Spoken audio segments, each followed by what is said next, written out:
Subscribe now and press the bell icon. Never miss an update.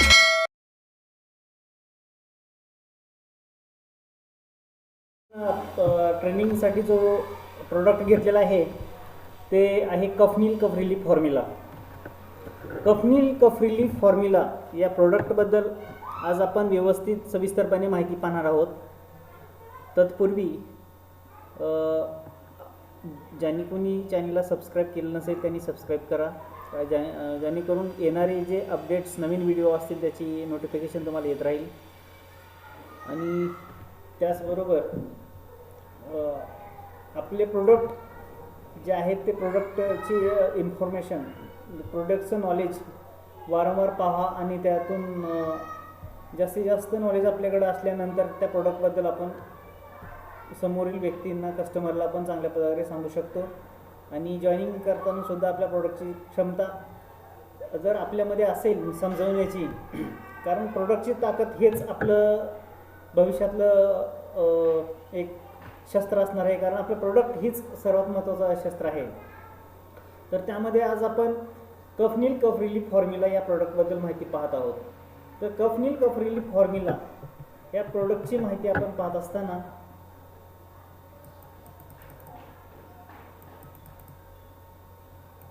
या कोविडच्या काळामध्ये सर्वात महत्त्वाचं म्हणजे कोविडच्या काळामध्ये प्रतिकारशक्ती जी आहे ते प्रतिकारशक्ती खूप खालावलेली आहे. आणि ज्या व्यक्तीची प्रतिकारशक्ती जी आहे कमी झालेली आहे आणि ज्या व्यक्तीची प्रतिकारशक्ती कमी असल्यामुळं त्या व्यक्तींना कोविडची लागण होत आहे. आणि त्यामुळं भारत सरकार आणि महाराष्ट्र सरकार या दोन्हीच्या माध्यमातून प्रतिकारशक्ती अधिक वाढवावी कशी आणि त्यातून एक चांगलं आरोग्य कसं ठेवावं यासाठी विविध माध्यमातून प्रयत्न केले जात आहेत. तर त्यामध्ये सुरुवातीला आपण आपली प्रतिकारशक्ती कमी असल्यानंतर आपल्याला खूप लवकर हे आपली शिंका यायला लागतात किंवा आपली प्रतिकारशक्ती कमी असल्यामुळे आपल्याला ॲलर्जी होते. तर सर्वप्रथम आपण ॲलर्जी म्हणजे काय याविषयी माहिती पाहूया. ॲलर्जी म्हणजे काय, तर आपण आपल्या नाकाच्या माध्यमातून किंवा तोंडाच्या माध्यमातून आपल्या शरीरामध्ये जे काही प्रवेश करणारे घटक असतात ते अन्न असेल किंवा हवेच्या माध्यमातून असेल, हे जे घटक आहेत ते शरीरामध्ये गेल्यानंतर शरीरामध्ये त्या घटकाचा संबंध, आपलं शरीर हे अनेक पेशीपासून तयार झालेलं आहे. तर हे पेशीपासून तयार झालेलं शरीर यातला सर्वात महत्त्वाचा पहिला जो पेशी ज्याचा संबंध या बाहेरील घटक शरीरामध्ये प्रवेश केल्यानंतर येतो तो आहे मांसपेशी. हे मांसपेशी काय करते, शरीरामध्ये एखादी बॅक्टेरिया समजा प्रवेश केलेला असेल आणि तो घटक जर शरीरासाठी घातक असेल तर त्याला मारण्याचं काम बॅक्टेरिया आपली ही मांसपेशी करते. पण त्यामध्ये मांसपेशी जर कमजोर असली तर ते मांसपेशी फुटते आणि ज्या वेळेला मांसपेशी फुटते त्यामधून हिस्टामाइन नावाचं लिक्विड आपल्या शरीरामध्ये स्त्रावतं, बाहेर पडतं. तर त्याच्या वेळेला ते हिस्टामाइन आपल्या शरीरामध्ये पसरल्यानंतर आपल्याला शिंका यायला लागतात. मग त्याला आपण ॲलर्जी म्हणतो. म्हणजेच काय, तर आपण तोंड किंवा नाकाच्या माध्यमातून आपल्या शरीरामध्ये जो घटक बाहेर प्रवेश करतो, जर तो शरीरासाठी फायदेशीर असेल, शरीरासाठी महत्त्वाचा असेल तर त्याला मांसपेशी प्रतिकार करत नाही, ओळखीचा असेल तरी त्याला मांसपेशी प्रतिकार करत नाही.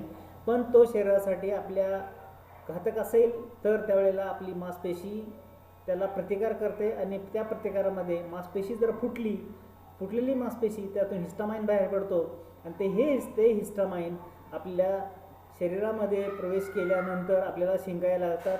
यालाच आपण ॲलर्जी म्हणतो. म्हणजे शरीरामध्ये नवीन घटक प्रवेश केला, जर तो आपल्या शरीरासाठी अपायकारक असेल, दुष्परिणाम देणारा असेल, एखादा रोग निर्माण करणारा असेल तर त्यावेळेला मांसपेशी त्याला प्रतिकार करते.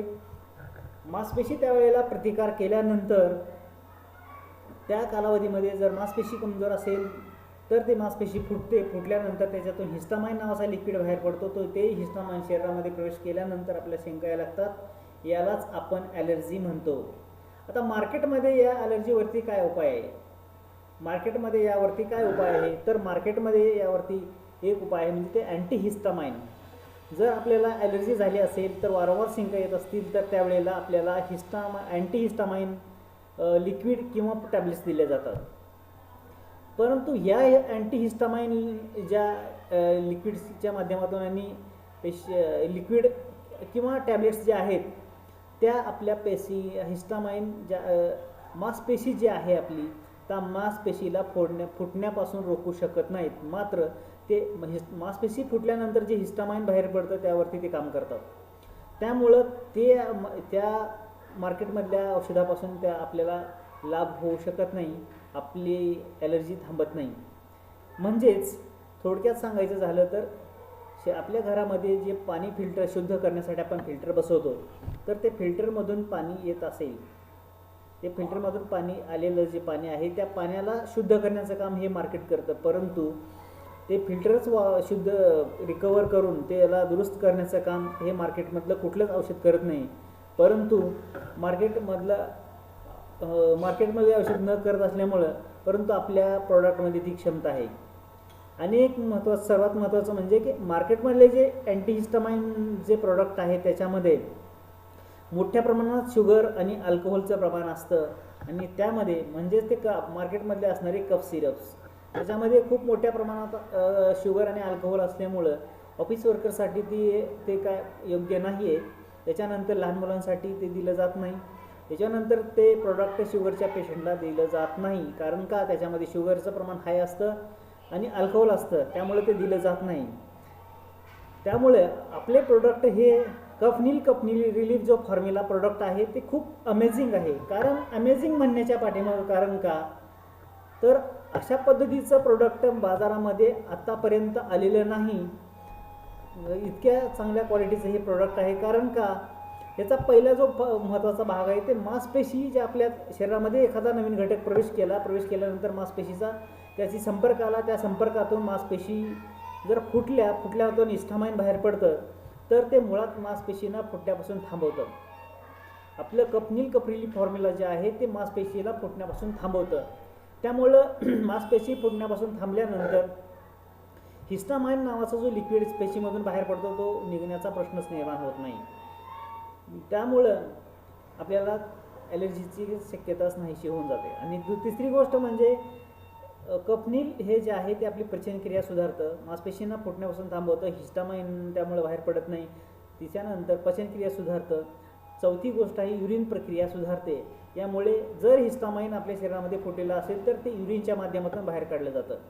असे हे प्रोडक्ट एक अमेझिंग रिझल्ट देणार आहे. आणि या हे अमेझिंग प्रोडक्ट देण्यासाठी याच्यामध्ये कुठल्या वनस्पती ॲड केलेल्या आहेत, कुठल्या वनस्पतीचा समावेश केलेला आहे याबद्दल आपण थोडक्यात या ठिकाणी माहिती पाहणार आहोत. तर त्या ठिकाणी पहिला जो घटक आहे तो तुळशी आहे.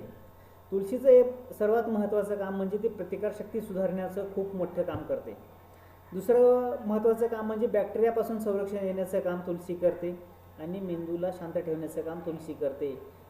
म्हणूनच आपल्या प्रत्येकाच्या घराच्या समोर तुळशी लावण्याचं कारण तेच आहे.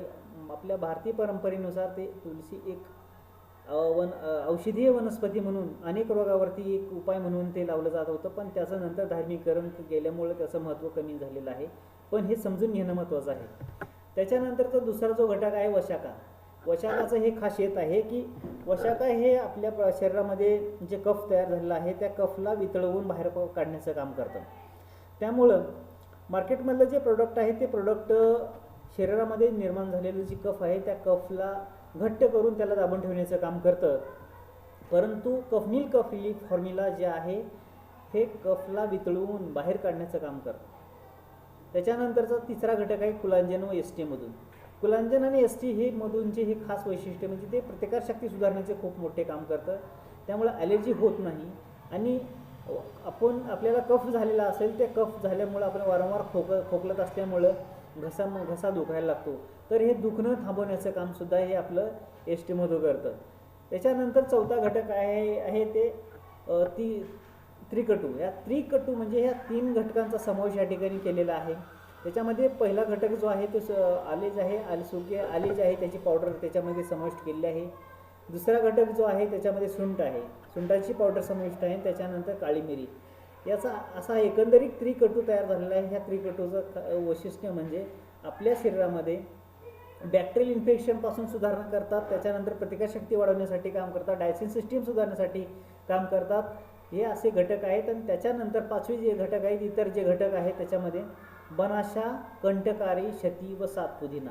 आणि याच्यामध्ये खासियत म्हणजे सात पुदिना जो आहे तो सात पुदिना आपल्या शरीरामध्ये आपल्या गळ्याला जे कफमुळे जो त्रास होतो त्याला थंडावा देण्याचं काम करतं. त्यामुळं असे हे महत्त्वाचे घटक जे आहेत, या चमत्कारी घटकापासून आपले हे कपनील रिलीफ फॉर्म्युला जे आहे ते चमत्कारिक निर्माण झालेलं आहे. आता या ठिकाणी आपण मार्केटमधलं जे आयुर्वेदिक कफ सिरप जे आहेत त्याचा ते आणि आपल्या कपनील रिलीफ फॉर्म्युला त्यामध्ये फरक आहे, त्याबद्दल माहिती पाहूया. त्यामध्ये पहिला जो फरक आहे, बाजारामध्ये खूप सारे प्रोडक्ट्स आहेत, त्या प्रोडक्ट्समध्ये खूप सारे कंटेंट असतात, पण ते कंटेंट योग्य त्या प्रमाणात नसल्यामुळं त्याचा आपल्याला फायदा होत नाही. कारण का, त्या आपल्या बॉक्सवरती जे प्रोडक्ट आहे त्या प्रोडक्टच्या बॉक्सवरती तर लिहिलेलं असतं, पण त्याच्यामध्ये लिहिलेल्या प्रोडक्टच्या प्रमाणात ते घटक त्याच्यामध्ये समाविष्ट केले जात नाही. कारण का अनेक वेळेला वनस्पती खूप महाग असतात, त्या महाग असल्यामुळे वनस्पती त्यांचं कंटेंट फक्त नावापुरतं घेतलेलं जातं. म्हणून आयुर्वेदिक प्रोडक्ट जे आहे त्याच्यामध्ये कफनील आपलं खासियत काय आहे, तर हे फिंगरप्रिंट बेस्ड प्रोडक्ट तयार झालं आहे. फिंगरप्रिंट बेस्ड प्रोडक्ट म्हणजे त्या एखाद्या वनस्पतीची हाय जी क्वालिटी आहे ते हाय क्वालिटीचा वापर आपल्या प्रोडक्टमध्ये केलेला असतो. त्यामुळं हे एक जबरदस्त रिझल्ट देणारं प्रोडक्ट आहे. त्याच्यानंतर बॉक्सवरती जर अनेक कंटेंट असतात पण त्याचा समावेश तर नसतोच, नच्या बरोबर असतो. आणि आपले प्रोडक्ट्स जगातल्या कुठल्याही लॅबोरेटरीमध्ये जर टेस्टिफाईड केलं तरी त्याचे जे घटक जे आहेत, कंटेंट जे आहेत ते बॉक्सवरती असणारे कंटेंट आहेत ते योग्य त्या प्रमाणातच मिळणार. म्हणूनच आपल्या एलिमेंट्स जो ब्रँड आहे त्या ब्रँडला आपल्याला भारत सरकारने आयुष मंत्रालयाचं प्रीमियम आणि स्टँडर्ड असे दोन्हीही सर्टिफिकेट्स दिलेले आहेत. म्हणून ह्या प्रोडक्टची एक खास खासियत आहे.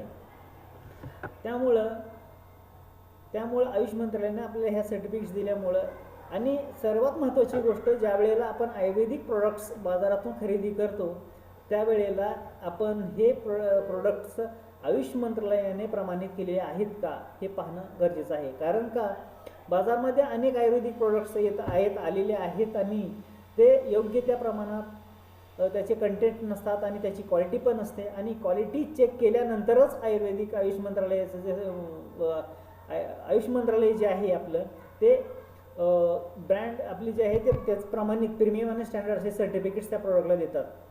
बाजारामधल्या 99 प्रोडक्ट्समध्ये जर पाहिलं तर फक्त एक मोजके 5 ते 10% प्रोडक्ट्स असतील त्याला आयुष मंत्रालयाचं सर्टिफिकेट्स आहे. त्यामुळं आयुर्वेदिक प्रोडक्ट ज्यावेळेला आपण खरेदी करतो त्यावेळेला आयुष मंत्रालयाचं प्रीमियम किंवा स्टँडर्ड हे सर्टिफिकेट्स आहे ते सर्टिफिकेट्स पाहणं गरजेचं आहे. त्याच्यानंतर आपलं कफनील जे आहे ते कफनील कोणाला द्यायचं, जर कोणाला ॲलर्जीमुळे घशामध्ये इन्फेक्शन झालं असेल, घशामध्ये जखम वगैरे झालेली असेल, सूज आलेली असेल, अशा व्यक्तींना आपण देऊ शकतो. कुठल्या पण प्रकारच्या कफवरती आपण कफनील देऊ शकतो. त्याच्यानंतर एखाद्या व्यक्तीला जर छातीमध्ये इन्फेक्शन झालेलं असेल तर त्या व्यक्तीला पण सुद्धा आपण कफनील देऊ शकतो. जर कोणाला कोरडा खोकला येत असेल तर या व्यक्तींना सुद्धा आपण कफनील देऊ शकतो. त्याच्यानंतर याची सर्वात महत्त्वाची खासियत म्हणजे आपलं जे प्रोडक्ट्स आहे हे प्रोडक्ट्स शुगरच्या पेशंटसाठी 100% सुटेबल आहे आणि त्यामुळं शुगरच्या पेशंटला आपण देऊ शकतो. कारण याच्यातली जी आपल्या कफनीलमधली जी शुगर आहे ते 100% नॅचरल आहे, त्याचा शुगरच्या पेशंटवरती साईड इफेक्ट्स काहीच होत नाही, म्हणून त्या पेशंटला सुद्धा आपण देऊ शकतो. त्याच्यानंतर ज्यांचं वय 5 वर्षापेक्षा जास्त आहे त्यांना आपण कफनील देऊ शकतो. परंतु ज्याचं वय 5 वर्षापेक्षा कमी आहे अशा मुलांना आपलं कफ सिरप द्यायचं नाही. आणि त्याच्यानंतर आपण कफनील देत असताना काळजी काय घ्यावी हे महत्त्वाचं आहे. त्याच्यामध्ये खूप दिवसापासून जर एखाद्याला कफ असेल तर त्या व्यक्तीला आपण कफनील देणे टाळणे, किंवा दिलं तरी त्या व्यक्तीला कफनील दिल्यानंतर 8 दिवसामध्ये जर त्याला फरक पडत नसेल तर आपण त्या व्यक्तीला डॉक्टरला भेटण्याचा सल्ला द्यायचा. आणि दुसरी गोष्ट म्हणजे आपले प्रोडक्ट्स कफनील जे आहे ते कफनील ॲलोपॅथीसोबत ॲलोपॅथीचे ते व्यक्ती जर कुठल्या औषधं घेत असतील त्याच्यासोबत घ्यायला सांगायचं नाही, कारण ते एकत्र घेणे हे ते आपल्यासाठी योग्य नाही. कारण का ते ॲलोपॅथीच्या प्रोडक्ट्सचा चे साईड इफेक्ट्स जर झाले तर त्याचे परिणामसुद्धा खूप वेगळे होऊ शकतात. त्यामुळं ॲलोपॅथीच्या कुठल्याच प्रोडक्टसोबत आपलं प्रोडक्ट घ्यायचं नाही. मात्र त्यांनी घेणारे जे ॲलोपॅथीचे औषधं आहेत त्याच्यामध्ये आपल्या प्रोडक्ट्समध्ये 1 तास ते 1.5 तासाच्या अंतराने घ्यायला काही हरकत नाही. त्याच्यानंतर महत्त्वाची गोष्ट म्हणजे ज्या व्यक्तीचं वय जर 65 वर्षापेक्षा अधिक असेल अशा व्यक्तीला आपण कफनील देणे टाळणे. कारण का दिले तरी त्यांना आपण 8 दिवसाची मुदत द्यायचं. 8 दिवसामध्ये जर फरक पडत नसेल तर त्या व्यक्तीला आपण डॉक्टरचा सल्ला घ्यायला सांगायचं. कारण का 65 वर्षापेक्षा वय जास्त झालेल्या व्यक्तींची प्रतिकारशक्ती ही जी कमी झालेली असते, प्रतिकारशक्ती कमी झाल्यामुळं त्यांना विविध प्रकारचे वेगवेगळे रोग होऊ शकतात. त्याचा एकंदरीत परिणाम म्हणून त्यांनी अनेक रोगाचे पण ते बळी ठरू शकतात. त्यामुळे त्यावेळेला त्यांना एका वेळेस दम्याचा त्रास असतो, त्याच्यानंतर त्या व्यक्तींना निमोनिया झालेला असतो, त्याच्यानंतर त्या व्यक्तीला TB झालं, काही कारण असू शकतात. त्यामुळे ते टाळणे. आणि मार्केटमधले जे प्रोडक्ट्स आहेत जे कप सिरप्स आहेत ते कप सिरप्स बाजारामध्ये आहे जे ब्रँडेड आपण ज्याला म्हणतो अशा कप सिरपला 300 जे वेगवेगळ्या प्रकारचे कप सिरप्स आहेत त्या कप सिरपला भारत सरकारने बॅन आणलेलं आहे, बंदी आणलेली आहे. कारण का या मार्केटमधल्या कप सिरप्सपासून खूप मोठ्या प्रमाणात साईड इफेक्ट्स दिसून आलेले आहेत. म्हणून या प्रोडक्ट्सवरती भारत सरकारने बॅन आणलेला आहे. म्हणून त्यासाठी आपण कफनील या प्रोडक्टची योग्य ती माहिती आपण घेतली, त्याचं नॉलेज व्यवस्थित घेतलं आणि समोरच्या व्यक्तीला योग्य त्या प्रमाणात समजवण्याची क्षमता आपल्यामध्ये आलेली असेल तर त्याचं एक खूप मोठं मार्केट आपण उभा करू शकतो. म्हणजेच तर जर ज्या प्रोडक्ट्सला मार्केटमध्ये बॅन आहे अशा प्रोडक्ट्सचं जर वर्षाचा टर्नओव्हर पाहिला तर 28,000 करोडचा टर्नओव्हर आहे. तर ज्या प्रोडक्ट्सचा खूप सारे साईड इफेक्ट्स आहेत अशा प्रोडक्ट्सचं जर 28,000 टर्नओव्हर असेल तर आपलं प्रोडक्ट्स हे कफनील खूप मोठ्या प्रमाणात फायदेशीर आहे. असे कुठलेही साईड इफेक्ट्स नाही आहेत. त्यामुळं आपण याची खूप मोठी एक मार्केट आपण उभा करू शकतो आणि त्याची खूप चांगली संधी आपल्यासमोर या कफनीलच्या माध्यमातून आली आहे आणि त्याचा आपण लाभ घ्यावा. त्याच्यानंतर मार्केटमधल्या ह्या दर्जेदार प्रोडक्टची ही जर अवस्था असेल तर कफनील एक हाय क्वालिटीचं प्रोडक्ट आहे ज्याला भारत सरकारच्या आयुष मंत्रालयाचं प्रीमियम आणि स्टँडर्ड ज्या प्रोडक्टला प्रीमियमचं सर्टिफिकेट्स भेटतं त्याला आपण जगभर विकण्याची मान्यता भेटते आणि स्टँडर्डचं सर्टिफिकेट्स असल्यानंतर त्याला भारतामध्ये विकण्याची मान्यता असते. अशा प्रकारचं हे आपलं कफनील आहे. याची योग्य ती माहिती आपल्यापर्यंत आली आपण घ्यावी आणि त्याच्यानंतर त्याचा योग्य त्या व्यक्तींना दिल्यानंतर त्याचं खूप मोठं एक मार्केट आपण उभा करू शकतो. त्यामुळं एक गोष्ट लक्षात घ्या, ही एक चांगली संधी आहे, याचा सर्वांनी फायदा घ्यावा आणि सर्वांपर्यंत एक हेल्दी लाईफ निर्माण करण्यासाठी एक चांगलं प्रोडक्ट्स हे आहे पोहोचवावा. एवढंच मी याच्या माध्यमातून सांगू इच्छितो. जर तुम्हाला काही कमेंट्स द्यायच्या असतील किंवा काही समस्या असतील त्या कमेंट्सच्या माध्यमातून कळवा किंवा आपण डिस्क्रिप्शन बॉक्समध्ये त्याबद्दल आपला मोबाईल नंबर दिला हो त्या मोबाईल व्हॉट्सअपवरती तुमच्या समस्या नोंदवू शकता. धन्यवाद.